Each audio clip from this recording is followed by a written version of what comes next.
Hey friends, welcome back. It's good to see you here again.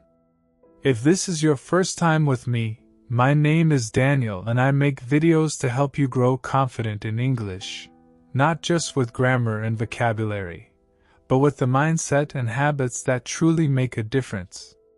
Today, I want to share something powerful that most English learners overlook. We spend so much time thinking about words. Am I saying this correctly? Did I choose the right phrase? Did I make a mistake? That we forget something even more fundamental. And it's this: your body speaks too. Yes, even if your English words are shaky, your body language, the way you use your eyes, your hands, your smile, your posture, communicates confidence, clarity, and connection. And the best part? You already have this tool with you right now. So let me take you on a journey. This is not just theory. I want to tell you how I discovered the power of body language in my own English speaking struggles, and how you can start using it today, even if your words aren't perfect yet. I still remember one of my earliest English speaking moments outside the classroom. I was at a small international gathering. Everyone there was chatting casually, switching between English and their native languages. My heart was pounding. When it was my turn to introduce myself, I froze. My English was not terrible, but my voice shook. I looked down at my shoes, speaking in a whisper. And do you know what happened? People couldn't hear me. They leaned in, confused. Someone even asked me to repeat myself. That made me more nervous. My words were correct, but my delivery was weak. Later that evening, a friend from Brazil, whose English wasn't perfect at all, told the story. And here's what amazed me. Everyone leaned in, laughed, and clapped when he finished. His grammar? Messy. His accent? Strong. But he had this energy. He looked at people when he spoke, he moved his hands, he smiled. His body language carried the story even when his words stumbled. That night I realized, the way you carry yourself is as important as the words you speak. Think about it, more than 70% of communication is nonverbal.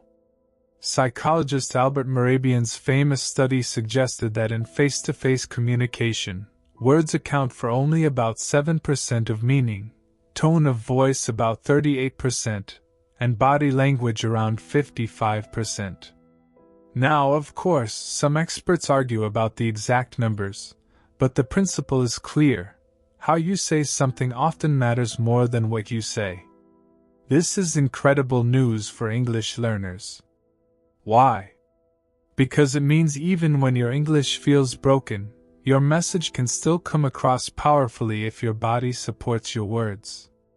When you look someone in the eye, when you nod to show you're listening, when you gesture naturally, when you stand tall instead of shrinking, people feel your confidence, even if your grammar is off. In fact, studies in social psychology show that confident body language can actually change how others perceive your intelligence and credibility. That means you don't just look confident, you're treated as more confident. Alright, let's get practical. Here are a few things you can start doing right away. 1. Eye contact. You don't need to stare, but meeting someone's eyes shows presence. Even quick glances while speaking or listening makes the other person feel seen. When you avoid eye contact, it signals insecurity, even if your words are brilliant. 2. Nods and facial expressions. When you nod as you listen, you're telling the speaker, "I'm with you. I get it." When you smile, you create warmth. These tiny actions make conversations flow, and they take the pressure off your words. 3. Gestures with your hands. Ever notice how passionate speakers move their hands naturally? Gestures help your brain organize thoughts and make your speech easier to follow. Don't hide your hands in your pockets. Let them support your message. 4. Posture. Standing tall, with your shoulders back, makes you look confident even if your heart is racing. Try this before speaking. Take a deep breath, roll your shoulders back, and open your chest. That posture will help your voice come out stronger. 5. Pause with presence. Sometimes silence feels terrifying. But when you pause and hold eye contact, it doesn't look like weakness, it looks like thoughtfulness. Even native speakers pause often. Let me tell you about a time when body language literally saved me. I had a job interview where I was asked a question I didn't fully understand. My brain scrambled to translate. My English words felt stuck.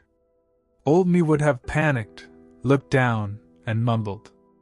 But this time, I tried something new. I sat up straight. I smiled slightly. I looked the interviewer in the eye and said slowly, "Could you please repeat the question?" That moment was magic. My words were simple, but my body language carried calmness. Instead of looking weak, I looked respectful and professional. The interviewer happily repeated the question, and I answered. Later I realized, it wasn't my perfect grammar that carried me through. It was my presence. My body spoke confidence when my words couldn't. Okay, so how do you train your body to support your English? 1. Record yourself. Stand in front of a mirror or record a video. Don't just focus on pronunciation. Watch your face, your hands, your posture. Do you look engaged? Do you look confident? 2. Practice power poses. Social psychologist Amy Cuddy showed that standing in open, expansive poses before stressful situations boosts confidence hormones. Try it before a presentation or conversation. 3. Smile on purpose.